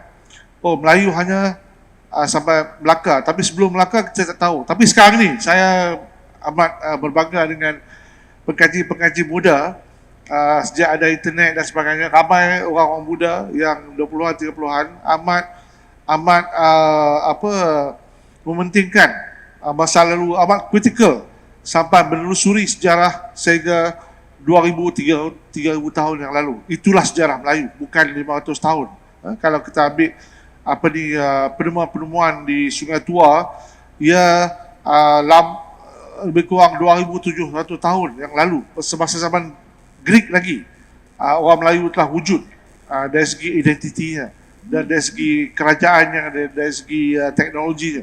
Bukan orang dari India ataupun bukan orang daripada China. Tapi orang Melayu itu adalah agama Hindu-Buddha. Skripnya adalah skrip Palava ataupun skrip Kawi. Tapi bahasanya adalah bahasa Melayu. Ini yang dipertuturkan di Kedah daripada pesisir pantai barat, Sungai Krian. Kalau kita ambil Sungai Krian sebagai sepadan, sampailah kepada Mergui dan Tanah Serim dan Segenting Kera dan atas lagi. Itu wilayah-wilayah yang di mana bahasa Melayu dipertuturkan selama lebih kurang, kalau kita nak katakan 2,000-3,000 tahun yang lalu. Malah sastra Melayu pun selama itu. Saya katakan demikian kerana ada ramai bukan Melayu dan termasuk orang Melayu sendiri yang banyak mencabang. Okay? Dan ada satu contoh di mana satu ceramah di Kuala Lumpur mengenai seni Hindu-Buddha.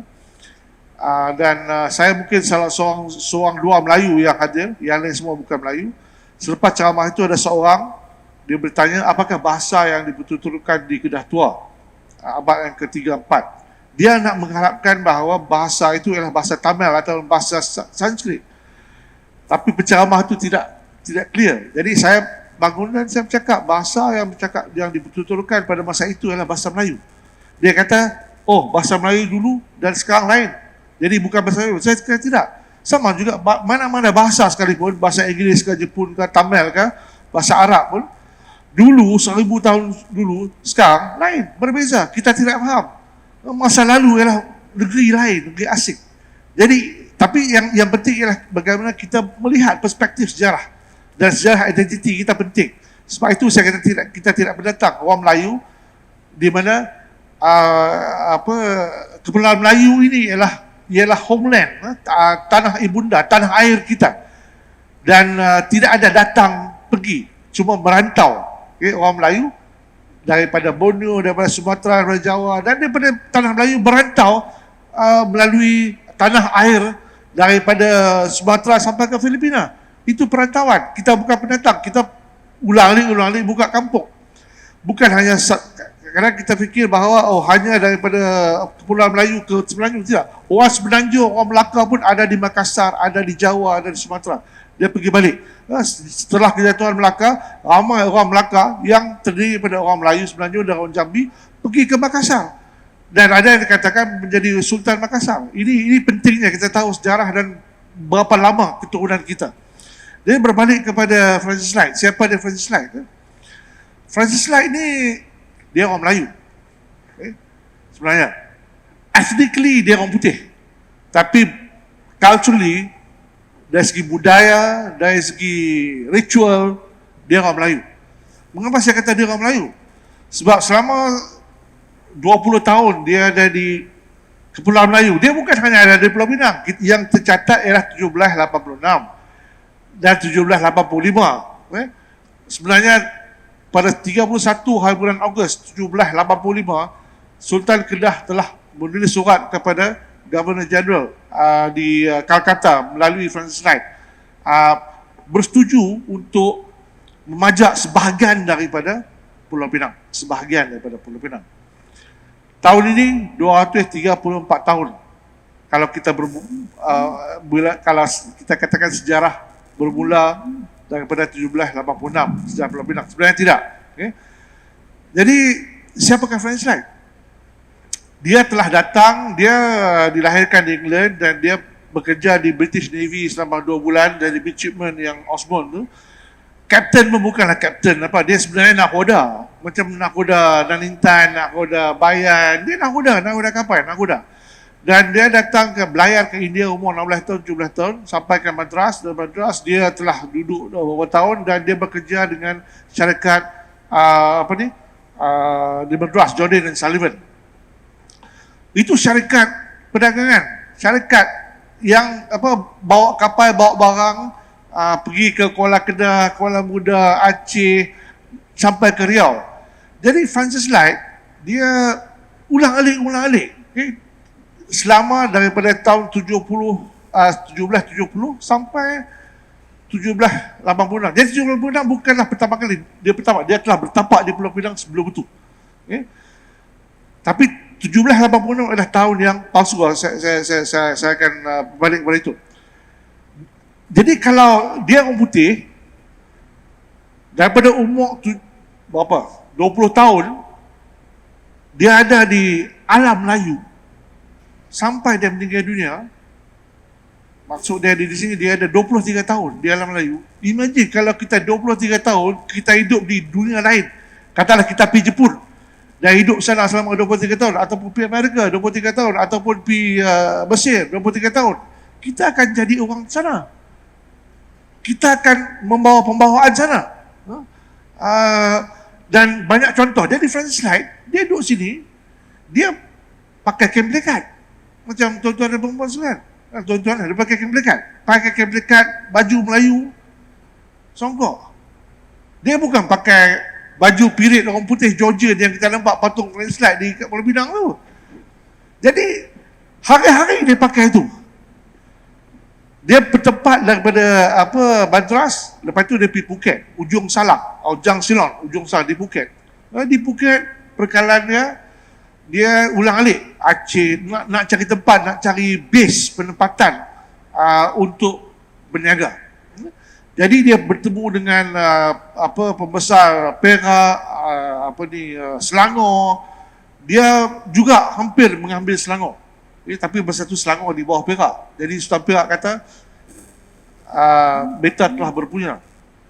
Maksud dia di sini dah dimiliki lah. Jadi Francis Light juga maksud dia di sini, dia dalam perjanjian Navy dan East India Company, tapi dia bukan secara direct pekerja syarikat India Timur. Dia hanya bekerja dengan syarikat yang di bawah East India Company sahaja. Namun begitu, ada peraturan mengatakan bahawa dia tidak boleh berkahwin. Dan dia tidak boleh berkahwin dengan lain daripada Anglican. Tapi apa yang berlaku ialah Francis Light ini dia baik dari segi susila Melayu, dia boleh baca Jawi. Dia pun banyak girlfriend. Ada 2-3 orang nama-nama dalam surat-surat Light, selama lebih kurang 1,200 surat Francis Light yang saya dapat daripada London. Sekarang ni ada di Library USM. Kita boleh akses digital. Di antara surat-surat itu ada beberapa nama wanita Melayu. Pada masa itu wanita Melayu telah sebenarnya empowered, mempunyai daya upaya untuk berniaga, berdagang dan sebagainya. Dan ada beberapa nama yang dikatakan sebagai mempunyai hubungan romantis dengan Francis Light. Namun ada juga yang mengatakan bahawa isteri Francis Light yang dicatat sebagai Martina Rosales itu adalah seorang Melayu.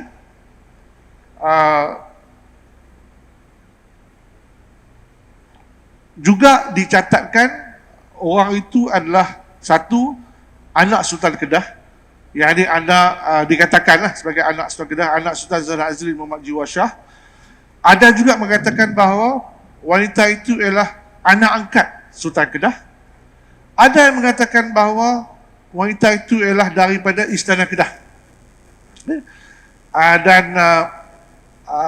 akhirnya Martina Rosales berkahwin kuat-kuat dengan Francis Light, duduk di Pulau Pinang dan Kuala Kedah. Anak dia dilahir di Kuala Kedah, William Light dan sebagainya. Jadi itu Francis Light, dan perhubungan Francis Light dengan Sultan Kedah dan pembesar-pembesar lain amat akrab sekali. Dalam surat-surat Light disebut Kakanda Beta, Adinda Beta, kasih sayang dan sebagainya. Anak anda Beta ini daripada Sultan Kedah. Bila saya terjumpa dalam surat-surat itu anak anda Beta, ada dua maksud. Satu ialah perhubungan persahabatan. Yang kedua, dia berkahwin dengan anak-anak angkat Sultan daripada istana. Jadi itulah kepercayaan yang diberi oleh pembesar-pembesar Melayu kepada Francis Light.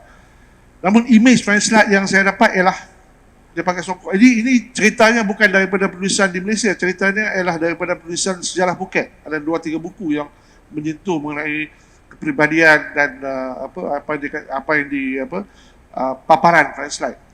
Dan Francis Light dia sangat mengenakkan Pulau Pinang. Jadi dia tidak sabar untuk mengambil Pulau Pinang walaupun Sultan tidak setuju. Jadi ada banyak episod. Satu sumbernya adalah Arboni. Arboni ialah orang pertama yang mengatakan bahawa dalam bukunya Kedah in Search of Security and Independence tahun 1996 kalau tak silap, mengatakan bahawa tidak ada perjanjian. Tuan-tuan, tidak ada perjanjian. 1786 bukan tahun perjanjian. Tidak ada perjanjian di antara Light dan Sultan Kedah. Dan tidak ada perjanjian dengan British, dengan mana-mana pembesar seperti yang dicatatkan dalam sejarah Malaysia. Dalam dokumen arsip negara, dokumen pertama yang dikatakan perjanjian adalah dokumen perjanjian 1786. Sebenarnya tidak ada. Yang ada 1791 dan 1800. 1791 ialah Sembilan Perai. 1791 ialah Sembilan Perai. Dan satu ya 1800 ya 1800 juga Sembilan Perai. Jadi terdapat satu penipuan sejarah, penipuan sejarah di mana naratif yang kita dapat, yang kita tahu, gambar di Tanjung Penaga di mana bendera orang putih, saya tak mahu sebut Union Jack kan, bendera orang putih dinaikkan, itu gambar itu tidak betul. Gambar itu memberi gambaran seolah-olah, lakaran itu memberi gambaran seolah-olah Sultan Kedah pada masa Sultan Abdullah Mukarram Shah telah memberi permission, kebenaran kepada Francis Light untuk menduduki Pulau Pinang. Dan ini dinyatakan oleh 45 dan lebih sejarawan dan sarjana orang putih.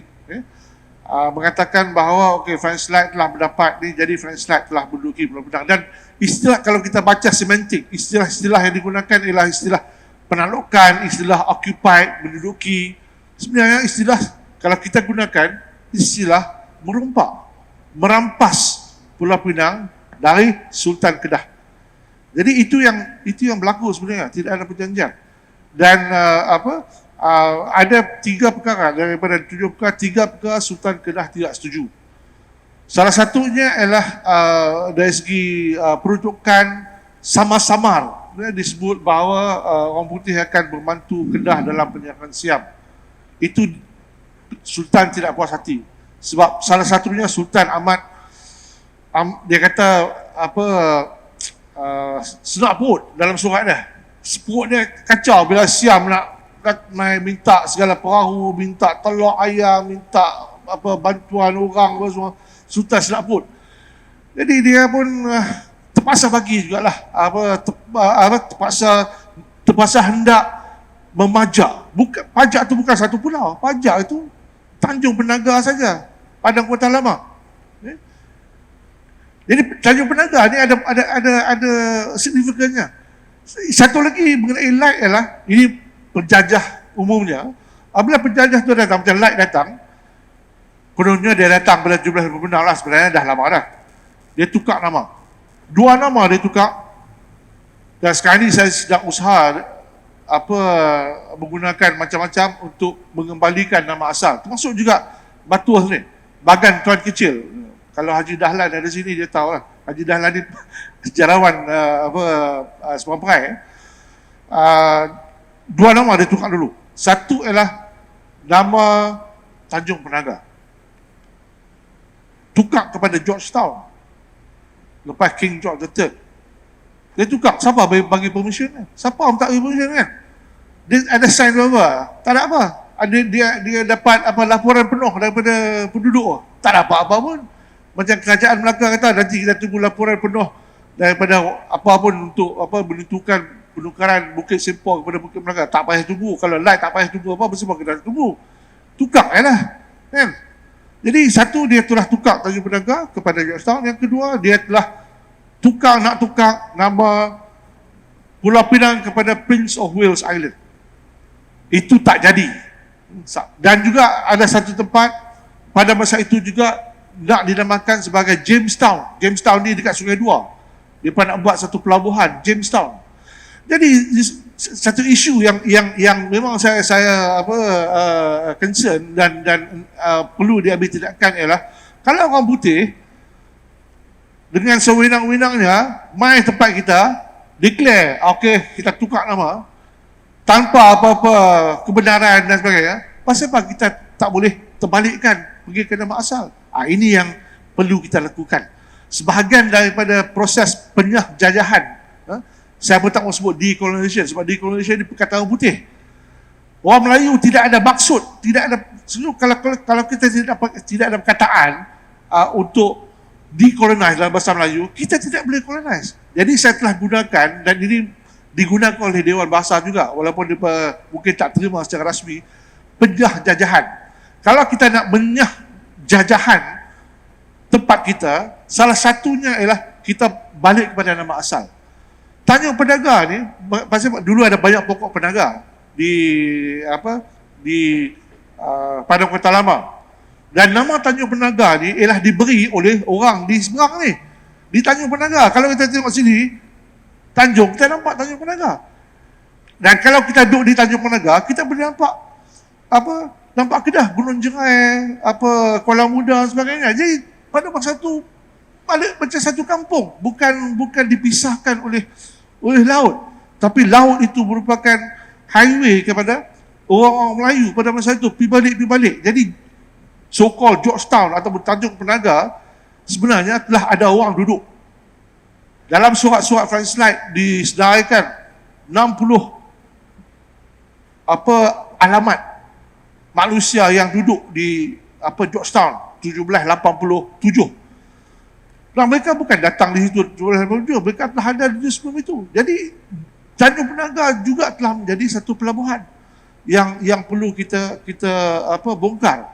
Satu lagi sebelum saya ni, kita ada patung French Light dan ramailah di Pulau Pinang ni apabila saya cakap pasal French Light, puak-puak warisan ni akan hentam saya.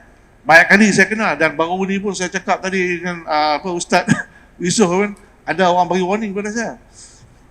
Dia kata saya disruptor, saya ni pengacau daun. Sebenarnya French Light ni dia 3 benda dia buat yang tak sepatutnya kita agungkan. Yang pertama, dia supply candu kepada orang Melayu. Yang kedua, dia berniaga senjata. Yang ketiga, dia berniaga hamba. Jadi, di sekurang-kurangnya 3 jenayah yang dilakukan oleh Francis Light. Kalau Raffles tu dia bunuh orang. Dia mengapa penjenayah perlu diagungkan? Pada saya cadangkan patung Francis Light yang ada di Fort Cornwallis tu, sama ada dibuang dalam laut, tapi kalau buang dalam laut kita lupa dia, kita tak tahu nilai sejarah. Jadi dia ambil, diletakkan dalam museum dan diceritakan, inilah manusia Francis Light yang telah diceritakan dalam sejarah. Ya, kita mesti memukarkan dan mentafsir semula masa lalu kita. Jadi kalau kita buat begitu, maka masa lalu dan identiti kita akan lebih mantap. Dan satu lagi, apabila Light datang 2006, seolah-olah Pulau Pinang ni tidak ada undang-undang. Seolah-olah Pulau Pinang ni dan Sepampai tidak ada peraturan. Sebenarnya dalam naratif sejarah dikatakan begitu. Pentadbiran undang-undang hanya wujud pada tahun 1786 ataupun 1807. Tapi kalau kita lihat dalam tahun-tahun 1705, 1730, 40-an, ada berapa orang Melayu? Mungkin ada beratus orang Melayu. Beratus orang Melayu ada di pulau.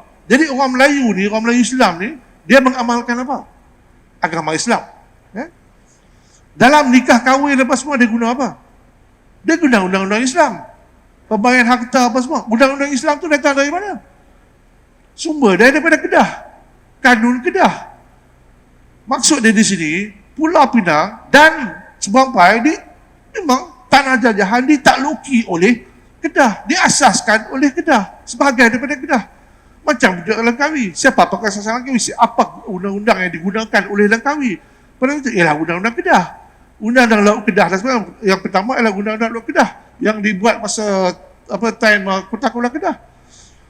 Itu yang kita kena fikirkan, dan ini juga satu revision dari segi permulaan undang-undang di Pulau Pinang ni perlu dilakukan, dan ini juga ada bibit-bibit yang kita kena advocate. Satu lagi yang saya marah ialah apabila ni pun saya beritahu Kak Ruslan, terima kasih kepada dia kerana kajian dia mengenai Kota Kuala Kedah. Dan saya dapati bahawa Kota Kuala Kedah ni merupakan kota yang hebat 400 tahun. Tapi yang kita duk tahu dalam sejarah kita lah Fort Cornwallis. Apa benda Fort Cornwallis ni? Orang kalah perang apa semua mai sini. Dan Fort Cornwallis tak ada function. Dibina dalam tahun 1820-an lah. Lebih kurang tu lah. Dibina dengan telur putih ayam yang diimport daripada Seberang Perai. Dalam surat-surat light tu terjumpa light lah minta telur ayam, 3,000 telur ayam. Buat apa? Rupanya nak buat batu bata Fort Cornwallis. Kota Kuala Kedah sama juga, digunakan telur putih dan madu, dan batu tu dibuat dibakar bata di Sungai Kedah. Jadi maksudnya di sini kita dalam naratif sejarah kita telah memadamkan Kota Kuala Kedah, kota yang terawal di Semenanjung dan yang terpenting dari segi pelabuhan dan cosmopolitanismnya. Maksud dari sini, segala dunia telah bertumpu di Kota Kuala Kedah. Tapi Kuala Kedah dimatikan, dinaikkan Georgetown dengan Fort Cornwallis. Ini juga perlu diterbalikkan. Ya? Dan ini yang insyaAllah kita dengan beberapa orang lagi akan berusaha untuk ubah naratif. Ya. Terima kasih kita ucapkan kepada Prof atas penerangan dan penceritaan sebentar tadi. Saya menarik bila Prof sebut tentang Kota Kuala Kedah. Jadi saya nak minta kalau boleh Abang Ahmad secara ringkas ceritakan kepada kita sedikit sebanyak yang orang kata apa, poin yang padu tu Kota Kuala Kedah ni apa kisahnya sebenarnya? Pertama sekali itulah saya juga mengucapkan terima kasih kepada Prof kerana menyambut pandangan dan penulisan-penulisan saya lah berkenaan dengan Kota Kuala Kedah lah. Dan memang sekarang ni kami pun duk berusaha nak menaikkan belik sejarah Kota Kuala Kedah. Okey, berkenaan dengan sejarah Kota Kuala Kedah saya duk sebut ni, saya duk jadi pelik. Pasal apa Fort Cornwallis boleh jadi World Heritage, diiktiraf sebagai satu tapak warisan dunia. Sedangkan di Kedah kita ada Kota Kuala Kedah yang daripada penulisan sekarang bermula pada tahun 1619. Ini pendapat sejarawan. Saya jumpa dalam rekod Portugis menyebut nama Kuala Bahang ataupun kita kenal sebagai Kuala Kedah pada tahun 1516. 1511 jatuh Melaka, 1516 Portugis main serang Kedah. Jadi apakah kepentingan Kedah di kawasan utara? Kepentingan Kota Kuala Kedah tu sendiri. Okey. Yang kedua, apabila kita sebut tentang Kota Kuala Kedah ni, dia melalui satu sejarah yang sangat-sangat panjang. 1516 dia melihat kepada kejatuhan dan kebangkitan Kedah. Dan saya suka bila saya duduk bincang dengan Prof, sepatutnya dia tak, Pulau Pinang ni dia tak boleh sebut sebagai apa macam mana Prof? Dia tak terpisah lah kan. Dia adalah sebahagian daripada Kedah. Sebab dia macam Prof duduk sebut Langkawi apa semua tadi. Pulau Pinang ni dia kena dianggap sebagai, kita ni kena anggap bahawa orang Melayu Pulau Pinang kena anggap bahawa Kedah tu adalah sebahagian daripada diri kita. Kita tak boleh ada border tu. Sebab macam Prof sebut tadi, sebut Tanjung Penaga dan sebagainya. Okey. Kenapa British begitu beria-ria nak menjatuhkan Kuala Kedah? Sebabkan mereka dah buka, macam Prof kata tadi, dia buka pelabuhan di Pulau Pinang. Tetapi persaingan yang paling besar bagi British ialah Kuala Kedah. Ini persaingan yang sangat besar lah. Dan disebut dalam, Allah saya lupa, baru saat tadi teringat nama penulis tu. Dia sebut ketika Kuala Kedah, sebelum Kuala Kedah jatuh, pendapatan Pulau Pinang adalah sebanyak 200,000. Apabila jatuhnya kota Kuala Kedah, pendapatan Pulau Pinang naik kepada 2 juta. Nampak ada orang Melayu punya cerdik. 2 juta masa tu. Bila jatuh kota Kuala Kedah, Pulau Pinang naik pendapatan Pulau Pinang dari segi cukai naik kepada 2 juta, 200,000 dengan 2 juta, 1.8 juta naik. Dan memang perancangan British ialah untuk menaikkan Pulau Pinang sebagai satu kawasan hak perdagangan, tempat singgah. Tapi malangnya disaingi pula oleh Stamford Raffles apabila dia menemui Singapura. Habis Pulau Pinang. Jadi sekarang ni saya tengah menyiapkan kajian dengan Kota Kuala Kedah, dan apabila saya bertemu dengan Prof, duk cerita pasal Orientalism, macam mana kita nak nyohkan pesan-pesan penjajah ni, benda-benda ni lah yang saya tengah buat sekarang. Dan saya berharaplah supaya kita semua tengok balik kepada sejarah ni, betapa pentingnya Kota Kuala Kedah sebagai satu kawasan kawasan yang paling utara. Kenapa dia membentuk satu komuniti masyarakat perdagangan, dan tak ada lagi kajian berkenaan maritim utara. Maritim Melaka kita bisa dengar, tapi maritim di kawasan utara kita tak bisa dengar. Dan buku Mazem Mafalarti, The Kingship of Kedah, menceritakan tentang macam mana orang utara ni berdagang, membuat berniaga di laut dan sebagainya. Mana kata orang utara ni hebatlah, tapi kehebatan tu hilang secara tiba-tiba apabila datangnya British Islam. Wallahualam bisawab. Terima kasih banyak-banyak kita ucapkan kepada yang berbahagia Abang Tuan Herman Roslan kita. Jadi tuan-tuan, begitulah sedikit sebanyak kisah dan penceritaan tentang sejarah. Sejarah ni sebenarnya seronok. Kenapa kita buat di masjid? Kerana sejarah dan agama, sejarah is part of agama.